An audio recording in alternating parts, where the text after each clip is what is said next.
অমৃত বৃক্ষ আন্দোলনৰ দ্বিতীয় সংস্কৰণৰ যেটো আমাৰ কৰ্মসূচী তাক আজি আমি আনুষ্ঠানিকভাৱে আৰম্ভ কৰিছো। আপোনালোকে জানে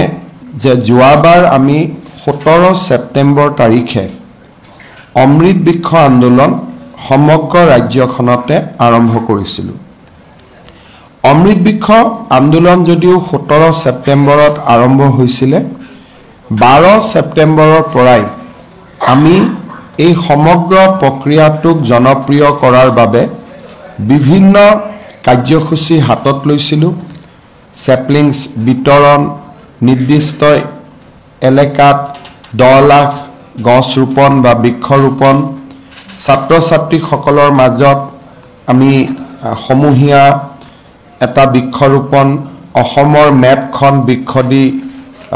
পূৰ্ণতা প্ৰদান, এই ধৰণে আমি যোৱা বছৰ 10টা গিনিছ ৱৰ্ল্ড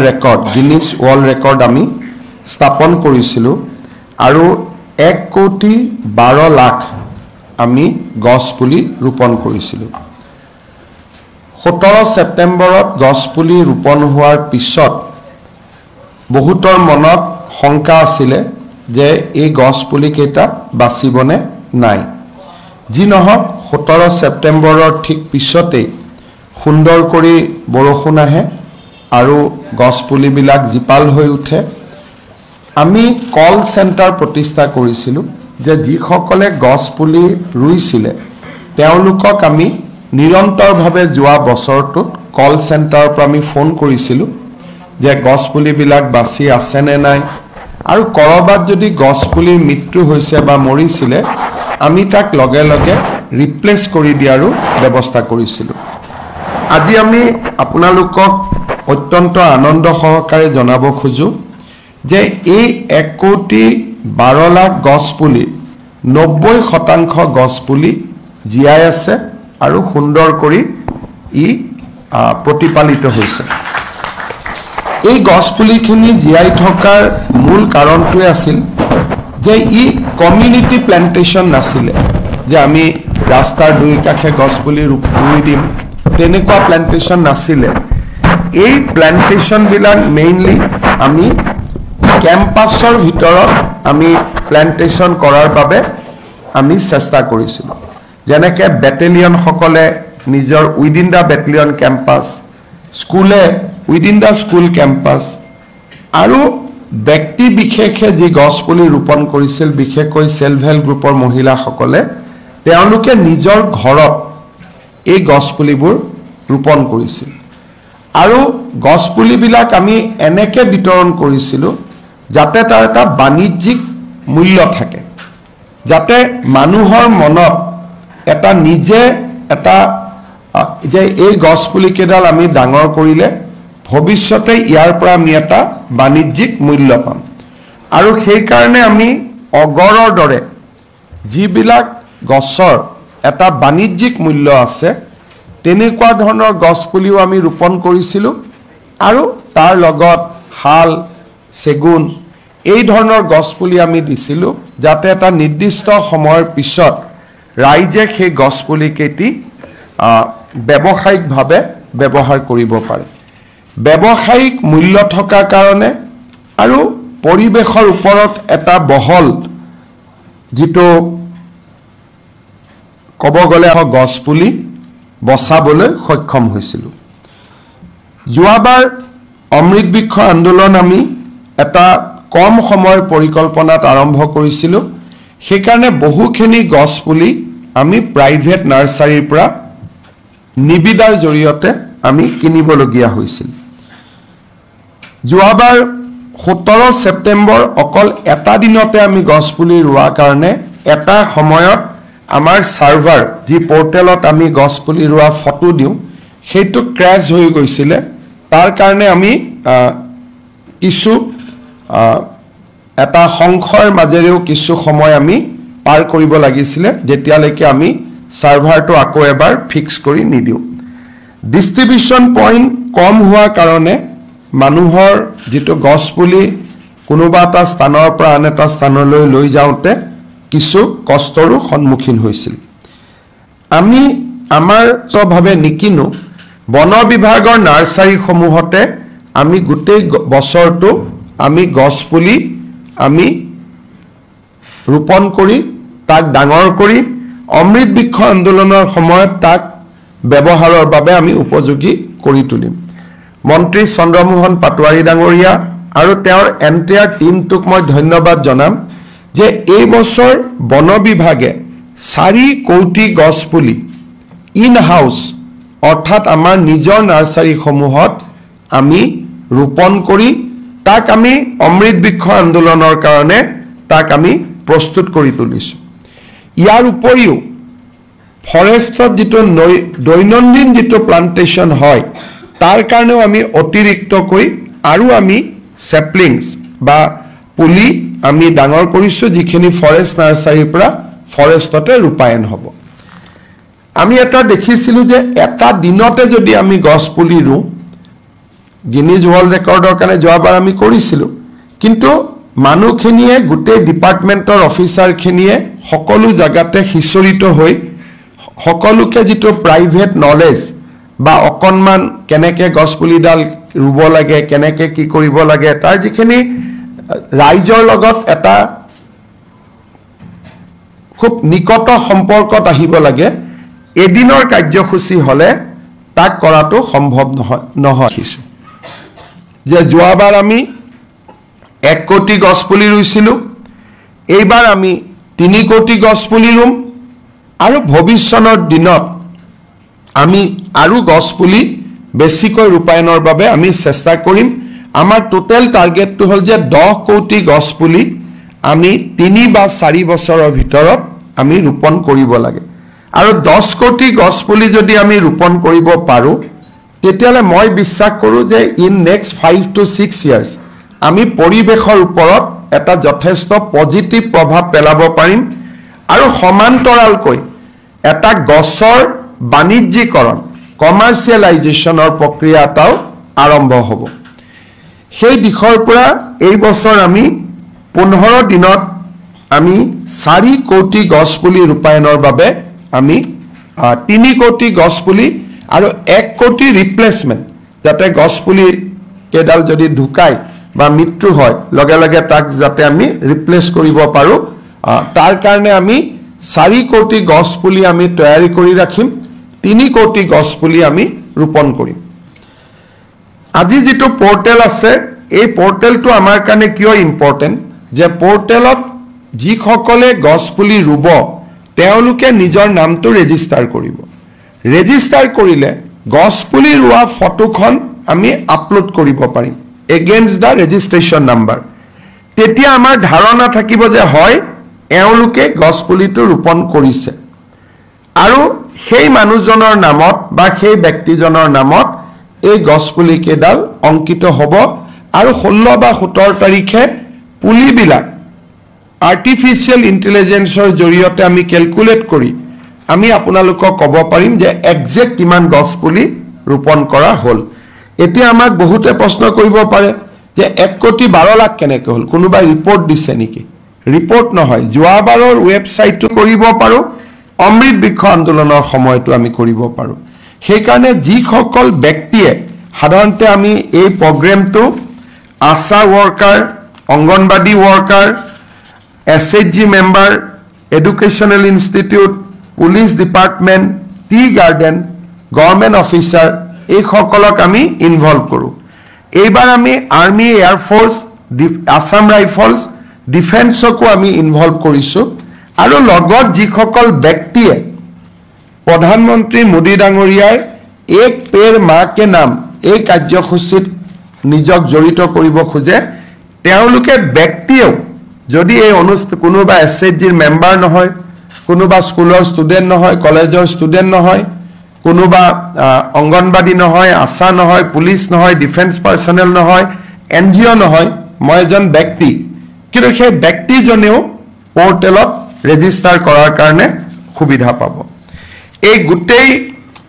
আন্দোলনটো আমি বিভিন্ন ফৰেষ্ট ডিপাৰ্টমেন্টে বিভিন্ন সংস্থাৰ সৈতে জড়িত হৈ ৰূপায়ন কৰে ইয়াত এই যেটো জনভাগিদাৰিত্ব ইয়াৰ মূল কেন্দ্ৰবিন্দু হ'ল নগৰীয় আত্মসহায়ক গোট আৰু গাঁৱৰ আত্মসহায়ক গোট LP আৰু ME school high school higher secondary school college university ইয়াৰ পিছত আমি সকলোকে টাৰ্গেট কৰি দিয়া আছে যে ৰুৰেল SHG মেম্বাৰ এজনে কেইটা গছপুলি ৰুব LP ME প্ৰত্যেকখন স্কুলত 35 ডালকৈ গছপুলি ৰুব লাগিব হাই স্কুল হায়াৰ সেকেন্ডাৰী স্কুলত 75 ডাল কলেজত 71 ডাল ইউনিভাৰ্সিটিত 500 ডাল অঙ্গনবাদী কৰ্মী district police APBN home guard VDP air force army Assam rifles BSF CISF CRPF SSB ITBP NDRF SDRF AFPF ASA Sa Bagisa Small Tea Growers FPO Farmers Produce Organization FPC Farmers NGO আৰু এটা others এই গুটেইখিনি আমি হিসাব কৰিলে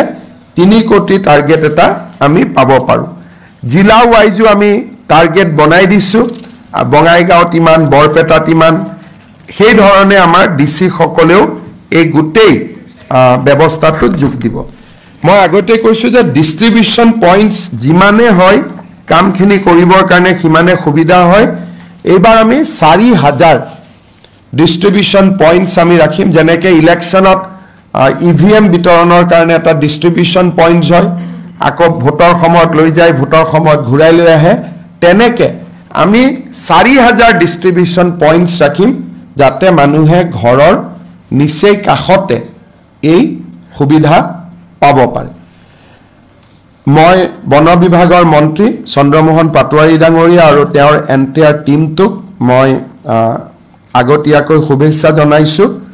অসমে এটা নতুন গুটে দেশকে এটা নতুন পথ দেখুৱাবৰ বাবে চেষ্টা কৰিছে মই অমৃত বৃক্ষ আন্দোলনৰ দ্বিতীয় সংস্কৰণৰ সফলতা কামনা কৰিছো সাংবাদিক বন্ধু বান্ধৱী সকলৰ যদি কিবা প্ৰশ্ন আছে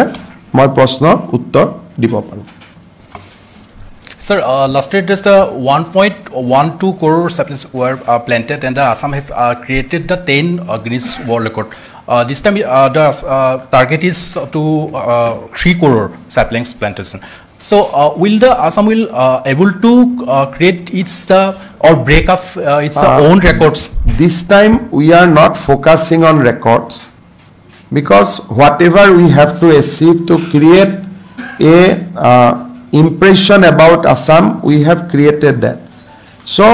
that is why we said that we will not plant the tree in 1 day, we will plant the tree in a fortnight. So 10 world record is already in our favor. So this time we want to focus on plantation. Next year we will see if somebody breaks our world records, then next year we will try to re-establish our records because breaking own records is of no value. Yes. So let somebody break our record, then we will create those records again. Mr. Chief Minister, just wanted to understand one thing. Last year, as you have said, 1.12 crore saplings were planted. Out of that, has the state government or the forest department made any assessment that out of those 1.12 saplings, how many actually survived and how many 90%. We keep on doing assessment every day. We have set up a call center. We keep on calling people. We keep on visiting people. So throughout the year, our assessment is that 90% of the tree has survived out of this 1.12 crores. And you can also join in when we call from call center, you can also listen to those calls, how people are enthusiastic. Still they are maintaining the tree. Sometime I'll request forest department, then when we operate the call center, we can invite 1 or 2 journalists also so they can hear those enthusiastic voice by themselves. মুখ্যমন্ত্ৰী মহোদয় এটা অভিযোগ আহিছে যোৱা বছৰ ছখন ব্যক্তিগত নাৰ্সাৰীয়ে অমৃত বৃক্ষ আন্দোলনৰ নামত 23 কোটি টকা মানে সৰকাই লৈ গ'ল বুলি এটা অভিযোগ উত্থাপন হৈছে এজন ব্যক্তিয়ে RTI কৰিছিল বিষয়টো সন্দৰ্ভত খুব 23 কোটি টকা বুলি কথা নহয় এডাল 1 কোটি যদি গছপুলি ৰুৱে এডাল গছপুলিৰ দাম 20 টকা 22 টকা বজাৰত হয়ে গতিকে বস্তু ল'লেতো তাৰ দামটো আমি দিবই লাগিব এইটো সৰকাই লৈ যোৱা নহয় তেওঁলোকৰ শ্ৰমৰ ফল সেইটো আমি টেণ্ডাৰ কৰিছোঁ টেণ্ডাৰত তেওঁলোক L1 হৈছে গতিকে মই নাভাবোঁ যে গছপুলি নাৰ্চাৰী মালিকসকলক সৰকাই লৈ যোৱা আদি শব্দ কিমান যোগ্য যেনেকৈ আপোনালোকে দৈনন্দিন আপোনালোকৰ পেপাৰখন বিক্ৰী কৰে এটা যদি কোনোবাই কয় মালিকে টকাটো সৰকাই লৈ গ'ল সেইটোতো নহ'ব ন এইটোতো শ্ৰমৰ মূল্য গতিকে মই ভাবোঁ যে তেওঁলোকক আমি টেণ্ডাৰ কৰিছোঁ কম সময়ৰ ভিতৰত 1 কোটি গছ পুলি দিছে একোটা অগৰ গছৰ পুলি আজিৰ দিনত বজাৰত 22 টকা 23 টকা এইটো ৰেটেই হয় তাত সৰকাই লৈ যোৱাৰ কথাটো ক'ৰ পৰা আহিলে আৰু গছ পুলি দিছেও সবৰে ফটো আছে পোৰ্টেলত ফটো উঠিছে গছ পুলি গন্তি কৰিব পাৰি 1 কোটি 12 লাখ গন্তি হৈ যায় গতিকে মইতো নাভাবোঁ যে সৰকোৱা শব্দটো কিমান উচিত এটা শ্ৰমৰ মূল্য হয় গভৰ্ণমেণ্টক ফ্ৰী কোনে দিব সেইকাৰণে এইবাৰ আমি চৰকাৰৰ টকা খৰচ যাতে কমাব পাৰোঁ সেইকাৰণে আমি এইবাৰ নিজৰ নাৰ্চাৰীতে আমি গছ পুলিবোৰ ৰুইছোঁ যোৱা বছৰ কম দিনত সম্ভৱ নাছিল অন্য এটা প্ৰসংগ মুখ্যমন্ত্ৰী মহোদয় নুমলীগড় শোধনাগাৰত কেইদিনমান পূৰ্বে এটা হাতী মৰিছিল আৰু সেই আৱাসিক এলেকাত হাতীটো মৰাৰ পিছত বিদ্যুৎস্পৃষ্ট হৈ মৰাৰ পিছত তাতেই পুতি ৰখা হৈছিল আৰু আজি বন বিভাগে হাতীটো খান্দি মৰণোত্তৰ পৰীক্ষা কৰিছে এনআইএলৰ কৰ্তৃপক্ষৰ বিৰুদ্ধে কিবা ব্যৱস্থা গ্ৰহণ কৰিব নেকি আমাৰ ৱাইল্ড লাইফ এক্ট আছে গতিকে যেতিয়া এনেকুৱা ধৰণৰ ঘটনা চকুত পৰে ৱাইল্ড লাইফ এক্ট মতে ব্যৱস্থাটো ল'বই লাগিব এইটো it is a normal course গতিকে যিকোনো বন্য জন্তু যদি হত্যা হয় তেতিয়াহ'লে তাৰ ছেকশ্যন আছে ৱাইল্ড লাইফ এক্টত গতিকে ছেকশ্যন মতে ডিপাৰ্টমেণ্টেটো কাম কৰিবই মুখ্যমন্ত্ৰী মহোদয় অসমৰ মাটিত কিমান গছ পুলি ৰোৱা সম্ভৱ হ'ব বন বিভাগে কিবা জৰীপ চলাইছে নেকি আমি 10 কোটি গছ পুলি 3-4 বছৰৰ ভিতৰত ৰোৱাৰ কাৰণে প্ৰচেষ্টা কৰিছোঁ এনেইতো ফৰেষ্টততো বহুত গছ পুলি ৰুব পাৰি আপোনালোকে মই অহা মাহত লামডিঙত যাম এভিকশ্যনৰ পিছত লামডিং ফৰেষ্ট আৰু নগাঁৱৰ ব্ৰহ্মপুৰত এখন কি ফৰেষ্ট আছে হাতী যে ঢুকাইছিলে লামডিং আৰু কণ্ডলি আৰু লামডিঙত আমি বহুত গছ পুলি ৰুইছোঁ অলৰেডি মই চাব যাম 2 এদিনতে গতিকে অসমত 36% ফৰেষ্ট কাভাৰৰ এৰিয়া আছে 2% আমি বঢ়াব খোজোঁ গতিকে 36 to 2% তাৰমানে 78,000 যদি আমাৰ স্কোয়াৰ কিলোমিটাৰ আমাৰ টোটেল এৰিয়া 1500 স্কোয়াৰ কিলোমিটাৰ আমি নতুনকৈ গছ পুলি ৰোপণ কৰাৰ আমাৰ লক্ষ্য কিন্তু ই এটা দীঘলীয়া লক্ষ্য সময় লাগিব কিন্তু মই ভাবোঁ যে আমি অন্তত এটা প্ৰচেষ্টা আৰম্ভ কৰিছোঁ আজিলৈকে অসমত কোনো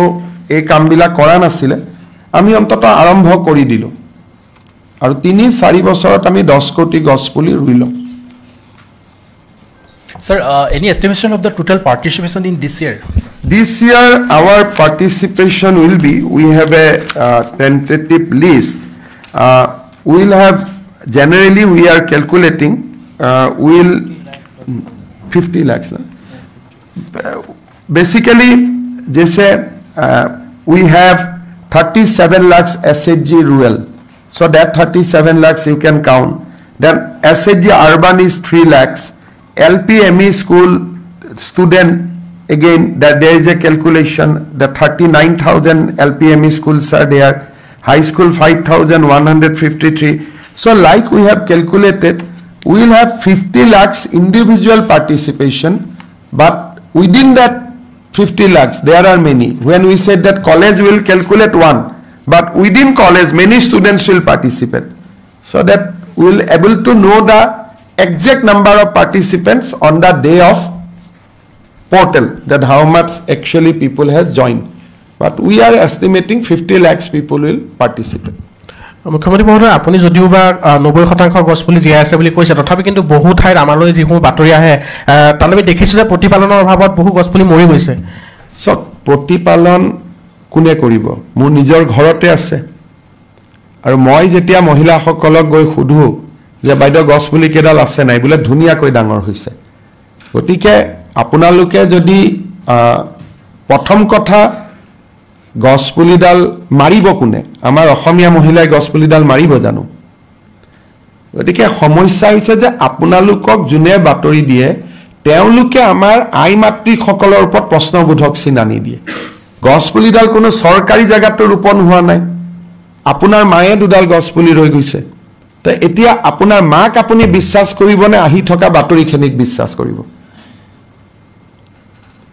কাৰণ যোৱাবাৰ গছপুলি ৰোপণ কৰিছে আমাৰ সেলফ হেল্প গ্ৰুপৰ